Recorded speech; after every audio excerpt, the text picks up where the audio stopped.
webinar. My name is Brianna. I'm Thought Leadership Manager here at Planisware, and I'm delighted to be hosting this session, The Future of PMOs from Delivery Support to Strategic Value Partner. So for those who don't know Planisware, we are a premier specialist in cloud-based project and portfolio management solutions.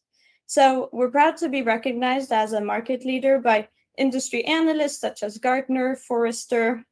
We also serve a global community of over 600 organizations with more than 20 offices and teams around the world. So as we're a leading PPM tool, we also want to go beyond the tool and bring our community practical perspectives by thought leaders around the world. And so this is why we're having this conversation today. I have the privilege of discussing with someone who spent more than 25 years at the center of these conversations on PMOs. Americo, hello, welcome. I'm so happy to have you here. Hello, Rihanna. It's a great pleasure to be with you today. Well, for the rare amount of people who might not know you, Americo is Managing Director of PMO Global Alliance, and he's also a globally recognized thought leader on PMO strategy, value, transformation. And yeah, he's also the creator of the PMO Value Ring, of a framework that's now featured in the PMI PMO Practice Guide. So, Americo, that was a really just brief introduction. Can you tell us a bit more about yourself, PMOGA, and the work that you do? Yeah, absolutely. It's my pleasure. So, first of all, welcome everyone to this conversation, right? That's the idea. Actually, today I'm working at PMI. PMI at the global level. So I'm part of the senior leadership team, and I'm in charge for, I would say, as a summary, I could say I'm in charge of everything related to PMOs, right? So that's the idea. So it means the community of PMOs, all the technical side. So PMI is working hard. We are working hard to shape the future of PMOs. So I'm talking about the guide. We have a practice guide, a standard for PMOs that was launched by PMI last year. We have a certification for PMO professionals, events, and many other opportunities for PMO professionals to learn, to exchange experience, and to develop their PMOs naturally. Because PMOGA is the only community of PMOs in PMI, right? Yes, exactly. Because there is some background, right? That maybe it's worth it to clarify. Actually, PMO Global Alliance was founded by me years ago, so it became I would say the largest community for PMOs in the world.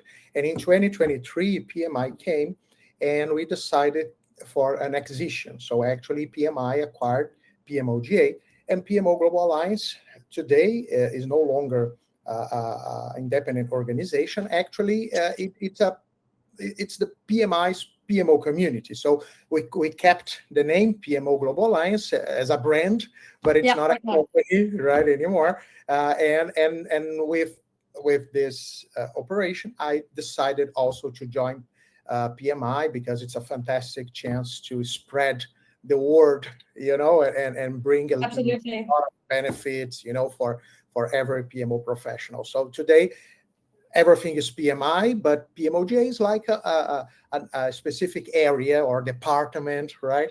Focused on this sub-community of PMO professionals.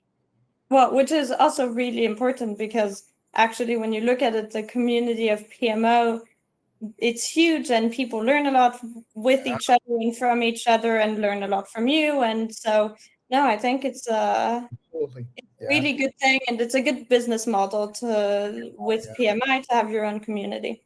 Yeah, and of course, all of us, we are part of the project community, right? In a certain way. But for those that work at PMOs, you know that your role is different from the project management role, So project managers and PMO professionals, when I say PMO professionals, I'm talking about PMO leaders, PMO executives, PMO team members. It's not exactly the same role, So Yes. the work is different, We are serving many, in many occasions, we are serving project managers and executives and so on. So it's a different mindset, I would say, and definitely it brings different challenges and different needs, So that's how different it is. Yeah, no, and that's why these conversations are important. And I see lots of people are tuning in. We love seeing where you are all joining from. There are people from all over the world. That's really fun. So for those joining, we love seeing your messages in the chat. Don't hesitate to react, share your thoughts, share anything that's interesting. But next to the chat feature, you have a questions feature. And so please put your questions in there, because for us, it's easier to keep an eye on those and not lose any questions.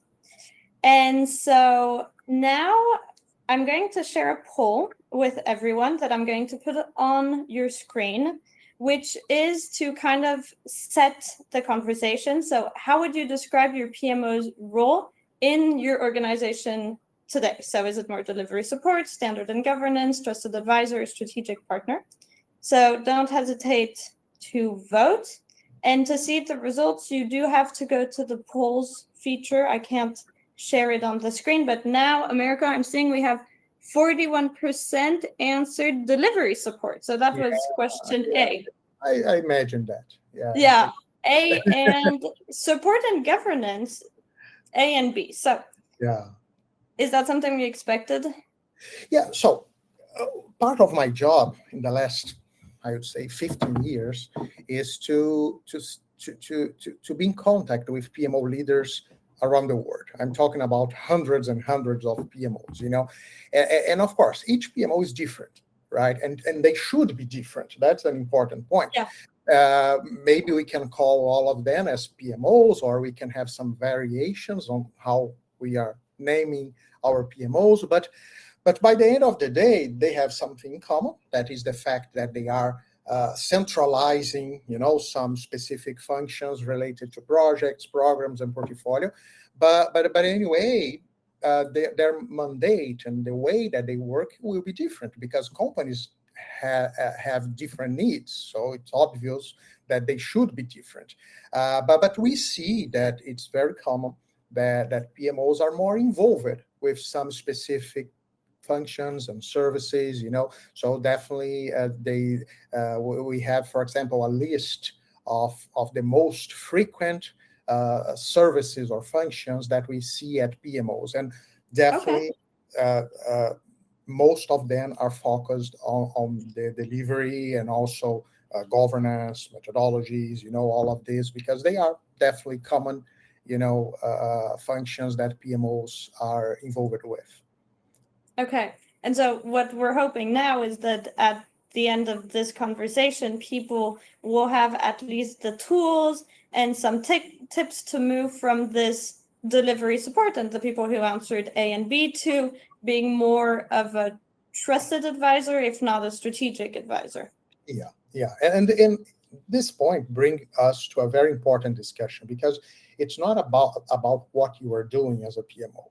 It's about why you are doing that, because sometimes we just assume that, PMOs should do this or should do that. But actually, PMOs are solutions. So it means that what you are doing should be a result of the understanding that you have of needs, needs from the organization, needs from your customers. So if you want to have the value of the PMO recognized, this is something very important, because sometimes you are providing, I love analogies and metaphors. So actually sometimes you are providing a fantastic medicine for a pain in the stomach, but the real pain is a headache. You know what I'm saying? Yeah. So, okay, it's great, the medicine that you are providing, but people cannot see the value because it's not a pain that they can really feel. So this is what we call alignment, and it doesn't depend on excellence, because excellence is doing in the best way possible what you are doing. So Peter Drucker had a interesting quote that is like, nothing is more useless than doing the best way possible something that should never be done. And many PMOs, they have this kind of challenge, and it represents a kind of lack of value recognition. It's very frustrating, definitely. Well, yeah, I can imagine, and I do think a lot of people relate to that.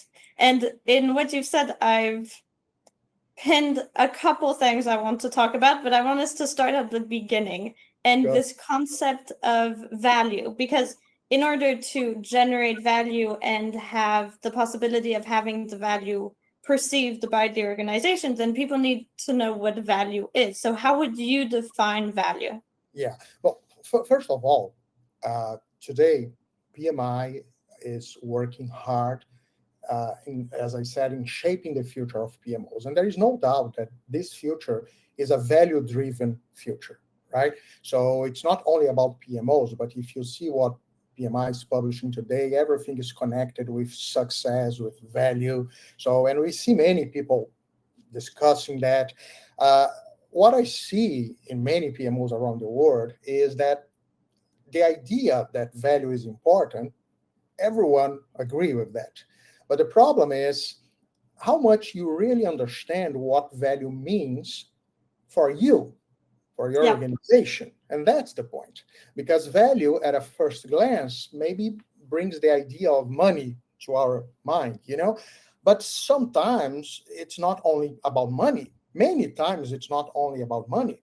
It's about meeting expectations, and some expectations can be very tangible, like money, but there will be a lot of other expectations that they are a little more intangible, but even with that, they are very important. I can share with you a recent story that I was discussing with a PMO leader, and actually he was telling me that his boss is the COO, and actually the boss was very, very I'd say uncomfortable, because many times before the PMO, when there was the executive board meeting, she couldn't really rely on the information. And for many times, she had to step back, So she said something during the meeting, and then, it wasn't correct. And now I have to step back and say something different. So it was really, difficult and uncomfortable. And it was a kind of exposure that, the COO was definitely wasn't happy with that. After the PMO, now this is one of the benefits, I would say, that the COO really value is the fact that now she can rely on the information, even when the information is not really good, right? But okay, I can rely on the information. Everything is red, but yeah, I know that everything is red. So, and it's something pretty simple that means value, right? Because of course the pain was, hey, sometimes I'm exposed in front of all the executive team, and now I'm feeling much better, much more comfortable. This is value, So that's something that we have to consider, I think. Would you say that for a lot of organizations, one of the pain points is to have information everywhere, on Excel spreadsheets, on one tool, on emails, this and that? And would you say that, for example, of these organizations that are looking for a tool, that is value, the tool is value? Well, that's a good point. Actually, the tool is not the value. What is the value is the outcome generated by the tool, right? So when I can, as an executive, I can make better decisions because a specific tool is providing me with information, with data. Now I can feel comfortable to make decisions, right? But there is an important point, because it's not only, we have some pillars, So the first pillar is about process, because we need to feed the tools with reliable information, right? The second one is about the tool, and we have fantastic tools. Plansware definitely is one of the top ones. And we need also to let our, I would say, customers, PMO customers, they need to know what to do with that. Because sometimes we just suppose or assume that, okay, if everything is available, our job is done.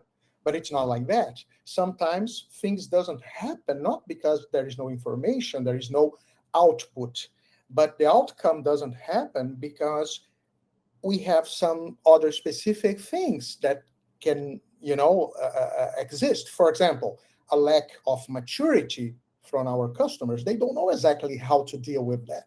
We just assume that they know. Yeah. Some resistance. We know that it happens. So that's why value is much more like a journey. And it depends on how our customers, how we develop them, we nurture them, because sometimes we cannot generate a lot of value right now, not only because we have limitations, technical limitations, but because the company and our customers, they cannot absorb what we want to offer them. We need some time to do that. So what I'm also hearing a bit is that you need to be able to make the distinction between what your PMO customer, and I really like that term of PMO customer, wants versus what they need. Because if they're not ready to hear what you're ready to give them because they need it, then it creates a gap. Yeah, definitely. And this is a good point. I mentioned the PMO practice guide, that is the PMI's standard for PMOs, the first one. I really recommend all of you to take a look on that. So actually, this guide says that the PMO is like a service provider, right? Because it's not something that a company, for example, at a company, nobody will challenge the need of the accounting department or the marketing department. Nobody will say, "Oh, we need to cut costs. Let's shut down accounting." Yeah. It will never happen, right? But let's shut down the PMO. Maybe, and it happens when we don't see value. So, but who will see the value?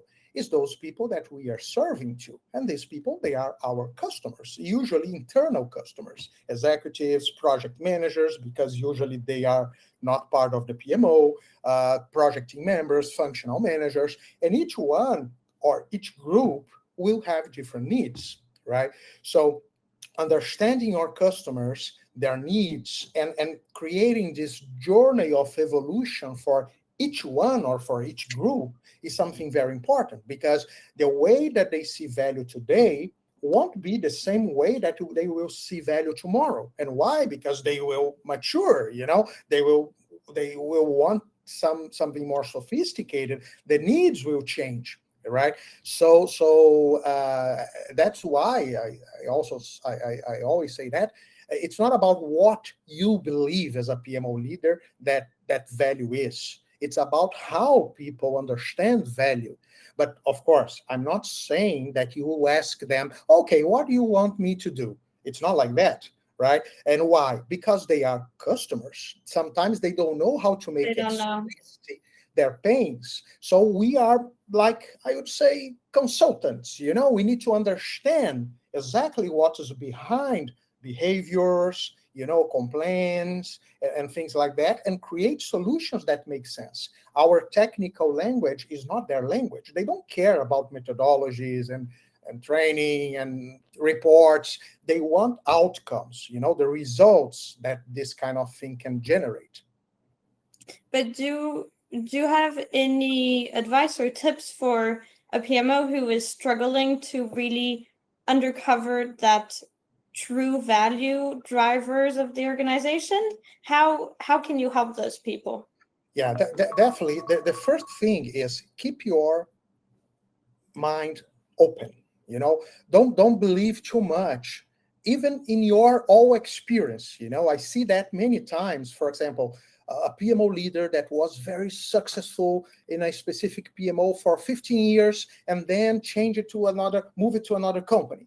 So it's very natural that we expect that this professional will try to repeat that experience. And that's when things start to fail, because that solution was fantastic for that organization in that moment with those customers. Now you are in another context, and maybe things will be different because the needs will be different.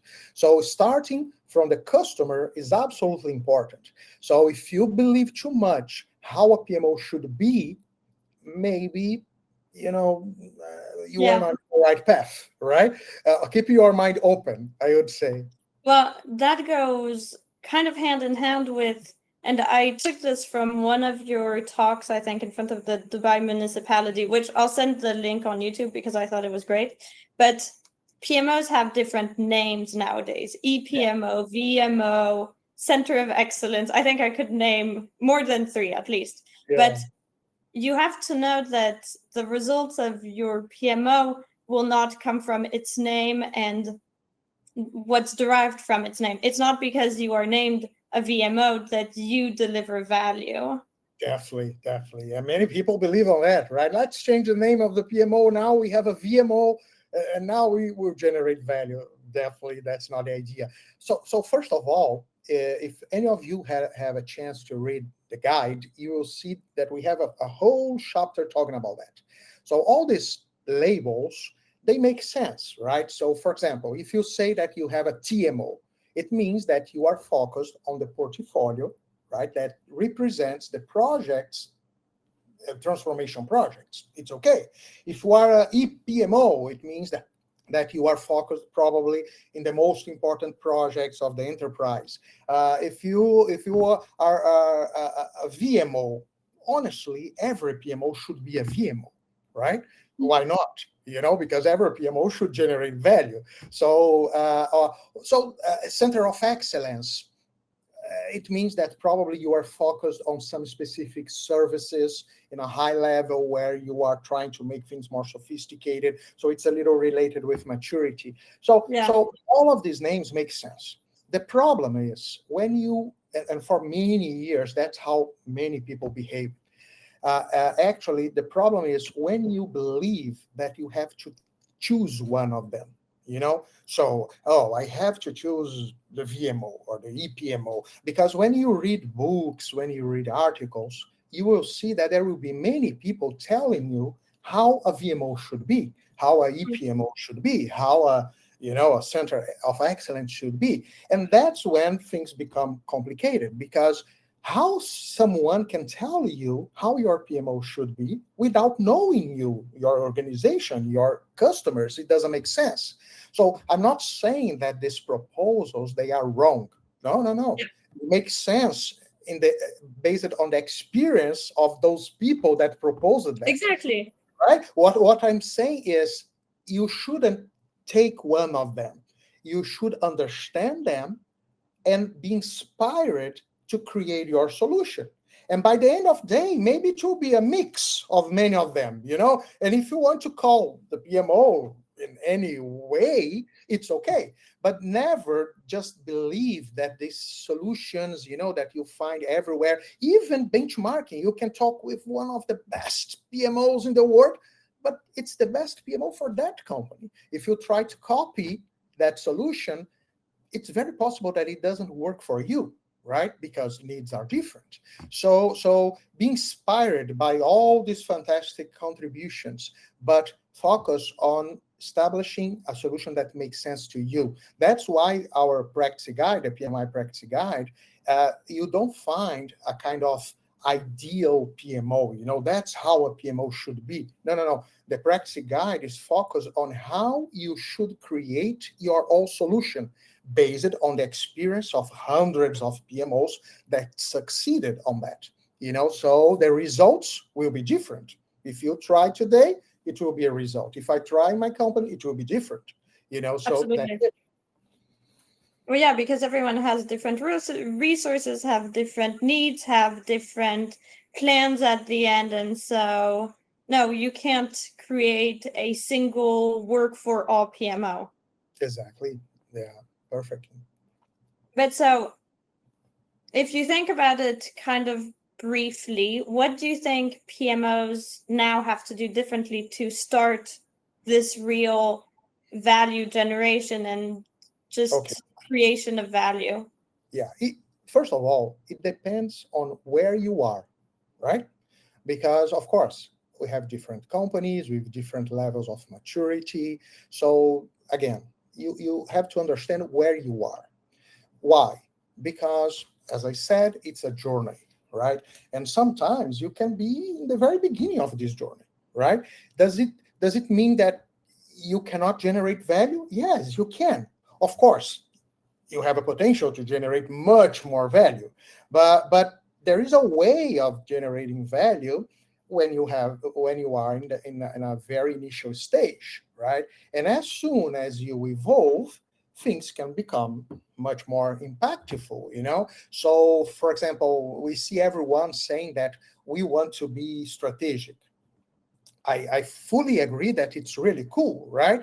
But we have to think about why we exist. For example, there are some PMOs, especially departmental PMOs or PMOs for projects, for programs.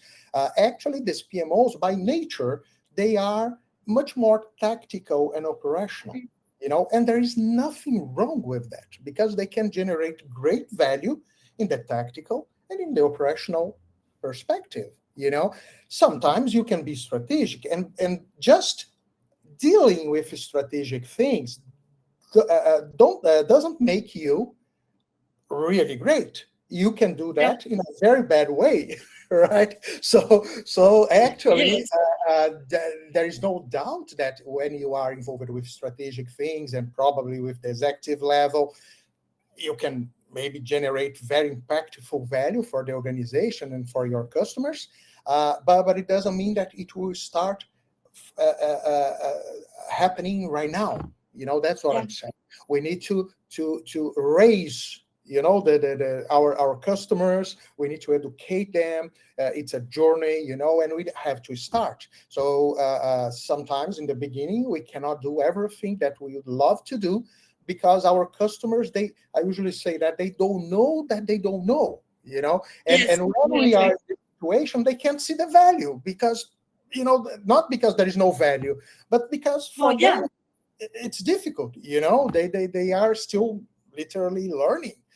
They Especially with executives, we sometimes assume that they know everything. Yeah, they are really good on the business, definitely. Otherwise, they wouldn't be in that position. But about our area, sometimes there are many new things, for them. And again, we have to educate them, and this way they will be able to see value more and more. Now I'm working something interesting because the guide brings the idea of I would say agility inside the PMO. It's something really interesting, really cool with this customer centric approach.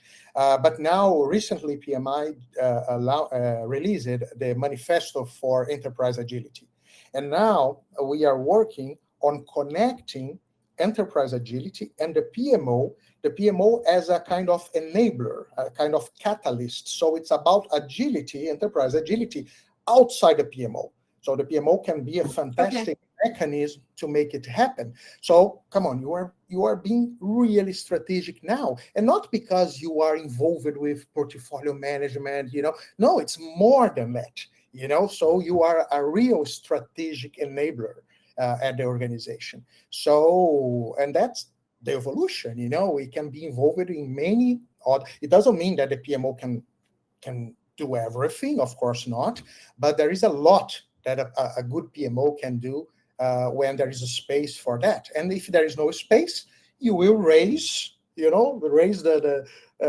will seed for the future, I would say, because it's a journey. Yeah. And it makes me think of something you mentioned in here and the importance of, on one side, delivering value, but on the other side, having your value recognized.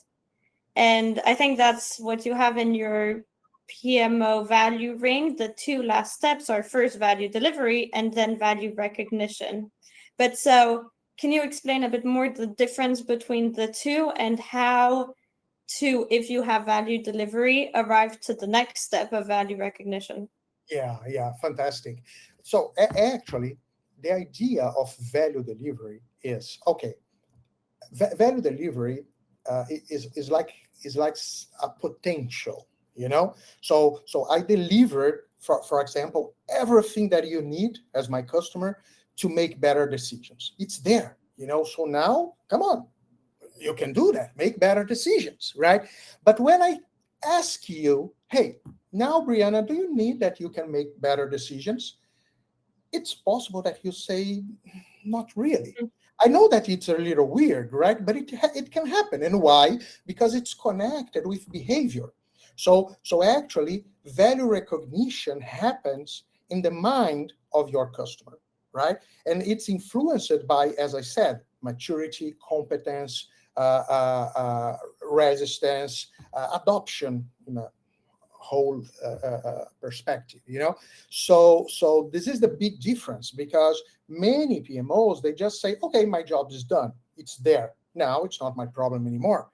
But it's not true, because think like a service provider, right? A real one that is providing services to other companies. If your client doesn't recognize it, what you did, right, what you provided, they will never hire you again, right? And that's exactly the idea. Of course, internally, hiring you is the sustainability of the PMO over time. You know, so we will keep the PMO, because as an executive, I believe that the PMO is absolutely needed. And maybe if you ask me, Americo, but what do you think our PMO is important for you? Maybe I will say, I don't know exactly, you know, it's not because of this or because of that, but I'm totally convinced that I cannot live without you. That's the real recognition, you know. So it's intangible, but it what makes sense by the end of the day, because if you can make your customers successful, by consequence, the organization will be successful, you know, because everything is connected. So do you mean that if you as a PMO are delivering, you should then talk to your executives to make sure that they recognize what you're delivering, or how do you set that up? Yes, definitely, this is the idea, right? Because again, it's something that you can plan, you can have a strategy behind that, the PMO strategy. So it means that I need the recognition and how I want that to happen over time, right? So recognition is not something that you can claim. You know, it's like, oh, please recognize what I'm doing. It doesn't work like that, because value is in the eye of the beholder, right? As beauty. So this way, we need to understand exactly how this recognition can happen, and we need indicators to check if it's happening or not. So it's not only about indicators that show us that projects are on time or on budget, if we are delivering what we are supposed to deliver, but how people perceive, what we are doing. This is something absolutely important. The guide brings this idea. There is a flywheel, and the last step of the flywheel is exactly value recognition. It's something absolutely important. And so I want to go back to what you said earlier about some PMOs being strategic, some being tactical. When you find yourself in the situation and in the step before that, where you don't know as a PMO if you're meant to be strategic, if you're meant to be tactical, how do you go about that? How, like, is it realistic for, I don't know, 80% of the PMOs to be strategic or not? Is it less than that? How do you get to the step where you decide, okay, my PMO is strategic? Very good. So actually, being strategic, being tactical and operational, honestly, first of all, it's a result of the real needs, right? Sometimes you are not too much strategic, not because it's not needed. As I said, sometimes the organization is not mature enough to feel the pain. You know what I'm saying? Probably some of you already seen that in your life. You know, you see, come on, why these guys are not concerned about this? It should be very important. but I usually say that it's like when you are dealing with children. If you offer to an adult and a child two gifts and say, hey, take the one that you want. We have two options. One is the keys of a real Ferrari. The Ferrari is outside at the parking lot. You can choose that. And the other one is a Ferrari, but it's a remote control toy, right? So the adult will say, okay, give him the keys, right? The 3-year-old child, I know they are very smart nowadays, but this one is, a traditional kid, will say, I want a toy. Oh, yeah, absolutely. And even if you say, come on, but you cannot see how the other one is much more valuable. I don't care. I want a toy, right? And if you try to push the real Ferrari, the results won't be good, if you know what I mean, right? So that's why I say that it's a journey. We have to understand what people is able to absorb, right? And sometimes this journey, it can be just a journey in terms of sophistication. Sometimes the pains start in a more operational and tactical level, and then they start to migrate to more strategic aspects. So things doesn't change like this. We need to plan how it will work. So definitely, and there is another point, an important point. Actually, I've just seen a comment here. It was, where is that? It was, so I missed that.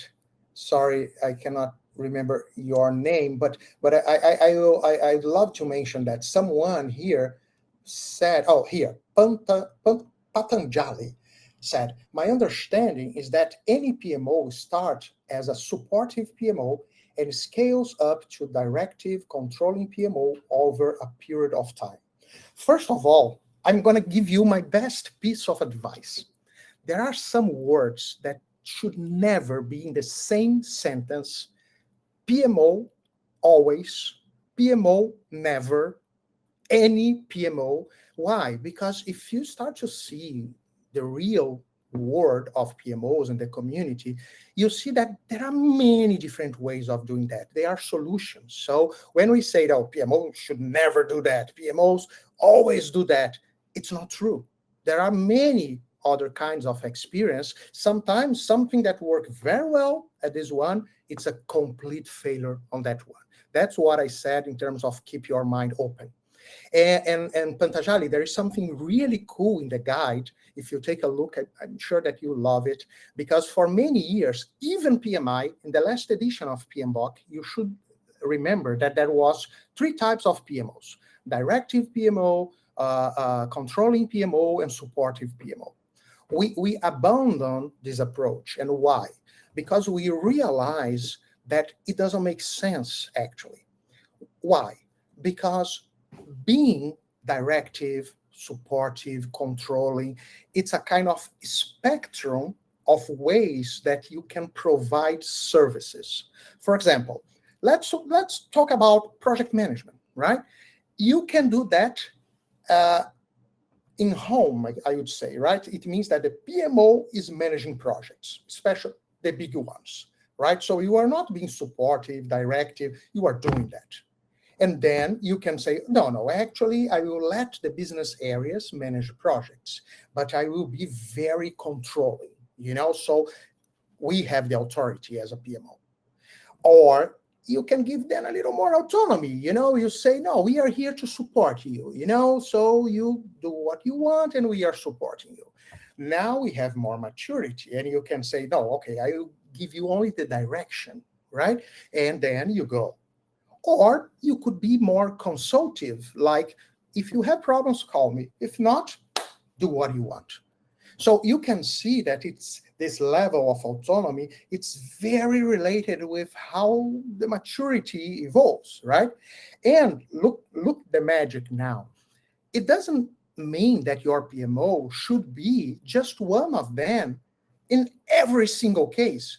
It's possible that with IT, for example, you are just more directive because they are more mature.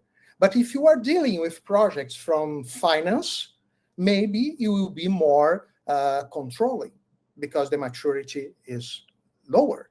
Or if you are dealing with the commercial area, those guys that are just focused on selling, you say, okay, guys, forget about project management. When you have a project, tell me, and I will provide you with a project manager, right? That's it. I know many examples of companies that try this way. So I'm saying that being directive, consulting, all of these types, it's not about the PMO as a whole. It's about the services that you are providing and the customers that you are serving to. So you can be all of them at the same time, depending, where you are. That's what we discovered when we start to analyze hundreds of PMOs. Many of them behave like that, even when they don't, they don't, how can I say, they don't see, clearly what I'm saying, but that's what they are doing. So keep all these ideas in your mind because they can inspire you, but never take them as a specific solution, like I have to start this way and then I jump to this way. This is not the real world. Things are much more complex than that. The guide can give you more information about that. It's really cool. Well, yeah, and I see a lot of questions. So we have a lot of questions in the tab. And one, I think you've mostly just answered to it. It's, are PMOs evolving from project consulting as opposed to a strategic value partner? I'm sorry, Brianna, there was a glitch. Could you repeat your question? So the question is, are PMOs evolving from project consulting as opposed to a strategic value partner? So that's a question in the audience. Sorry, I thought it was for me. No, it's okay. So yeah, I think you've mostly answered to that question in what you just said. If there's anything, if you want to summarize to quickly give an answer. Yeah. So that's what I said. Actually, you have many ways of being strategic. When you are involved with services that have a strategic approach, I would say, like portfolio management. Of course, you are being strategic, but it can be much more than that. So as I said, the PMO can be a real enabler. You can be part of the decision-making process of the organization. There are many possibilities, but all of this depend on a journey of maturity. So being strategic is not a decision like a technical decision only. Everything should be connected with the real needs and with the real capacity of the organization to absorb what you are doing. So and this is something interesting, because when I say that, I talk with many people and they say, oh, I'm frustrated, because I believe I should be more mature, but I don't have space for that. I don't have support for that. So it's something that maybe translate the moment that you are living. It doesn't mean that it will be like that forever, right? So that's why the starting point is very important. Okay, where I am today and what is my plan? Let me give you another real example. There is a PMO leader that I really admire her, that she started with pilots, because of course it's an adoption rate. So you have many people that they are a little resistant, but we have a specific area, a specific executive that is supporting you. Okay, let's start with them, and when you have results, you say, hey, look what's happening, and people will start to come. It's an adoption curve. There will be a first group of people that will come immediately. There will be a second one that want to see the results. There will be a third one that only when things are consolidated will see, okay, now you can come. And maybe there will be a last group that will never be really open to come. It's part of the game, right? But the organization maybe will make these people move sooner or later, right? Well, yeah, no, great answer. Okay, we're arriving at the end of our time, so anyone who needs to log off, don't worry, we'll send you the recording. I think we should answer just a couple more questions from the audience, because there are some that are getting quite a lot of votes, so you can upvote your favorite questions, and then after we'll let everyone return to their work. So one that has a lot of votes is, how do you see AI shaping the future of PMOs, and how should one stay on the mark? Yeah, no, that's a very good point. Let's see. So I put it, you should see it on your screen, or I tried to put it on everyone's screen, but yeah. So how do you see AI shaping the future of PMOs, and how one should stay on the mark?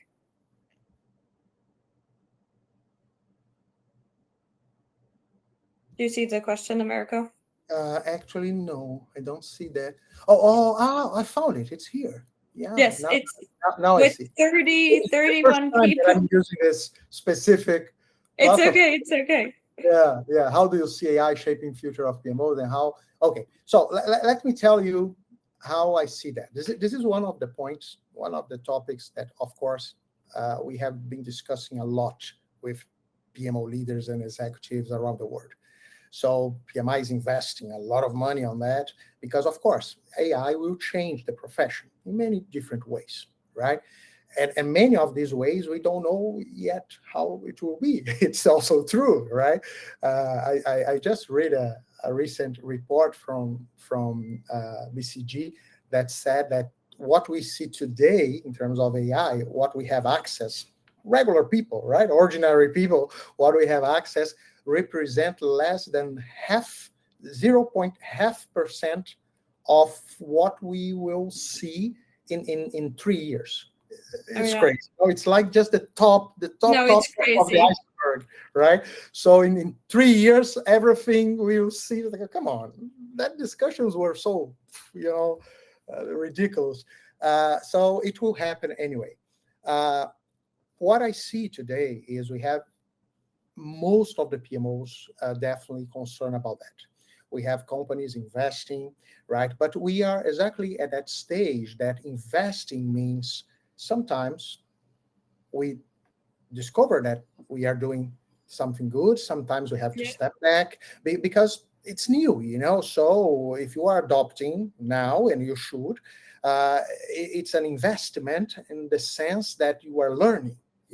So again, in 2 years, probably everything will be different, right?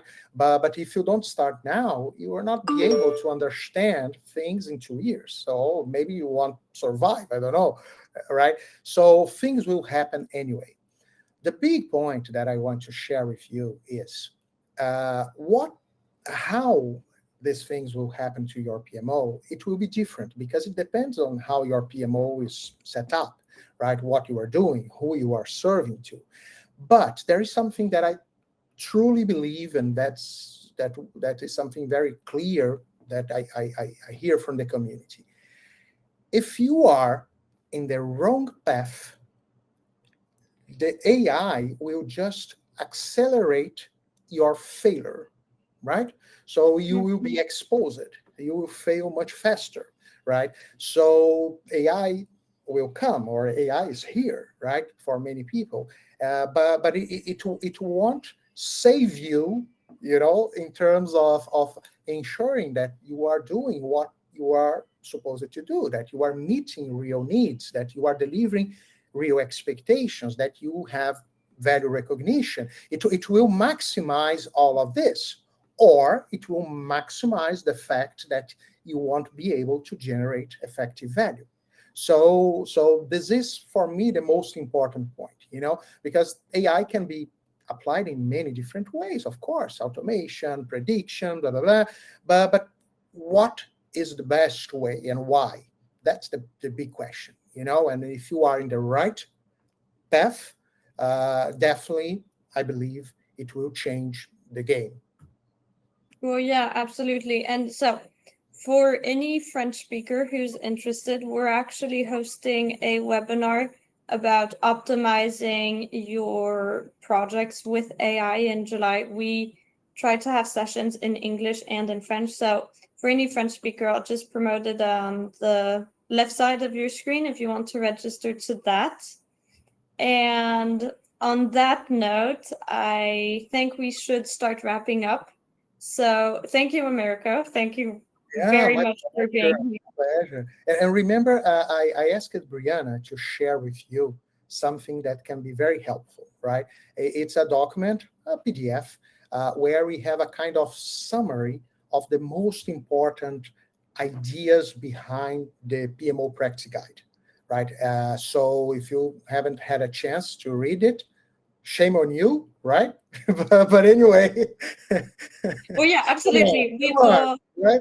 We'll But first say email. it's a summary, right? And in this summary, as I said, we have the mindset, the most important points, why these ideas are helpful. The guide, you can download it on PMI website. If you are a member, you can download for free, or you can buy it in the digital version. It's available in 11 languages. We have hard copies only in English, right? And in the same PDF, you will find some helpful links. For example, PMOGA has an online community that you can join for free. We have apps. We have some apps that can support you on applying the framework that you find in the guide. So the website is there.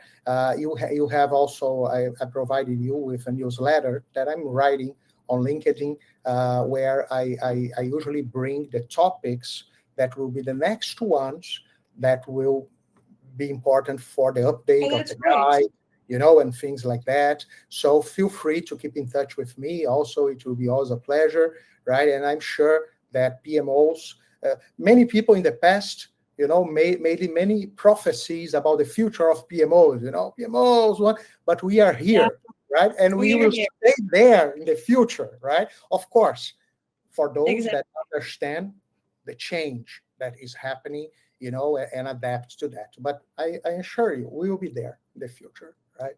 Well, yeah, and we try to accompany you as well as possible. And so I'm going to promote another link on stage. So it's a landing page that we've created with a lot of resources on value management. So we have another webinar recording. We have an ebook that's coming soon so that you can register and get a notification once it's published. And we have different articles that were written by other thought leaders that we worked with. And so this is more focused on value delivery and accompanying you on your journey to maturity regarding that. But don't hesitate to check out that link. And also keep an eye for your emails, because I'll be sending the webinar recording. I'll be sending the summary that America was talking about, and you'll receive all that to just read whenever you have time. Yeah, and Brianna, thank you very much to Plansware and you. So for me, it's a great pleasure, to work with you. You are doing a great job, and you have a very important importance in our community, because what you do, what you provide is exactly solutions that can make all of these things happen. So definitely, it's a pleasure to be with you, and thank you very much for all your support. Well, thank you. And thank you for everyone who joined, and you had really good comments. I was reading what you were writing, and all your comments, everything you added to the conversation. That's really why we do this for the community. So thank you, everyone. Thank you, America, and have a good rest of the day. Thank you. Bye.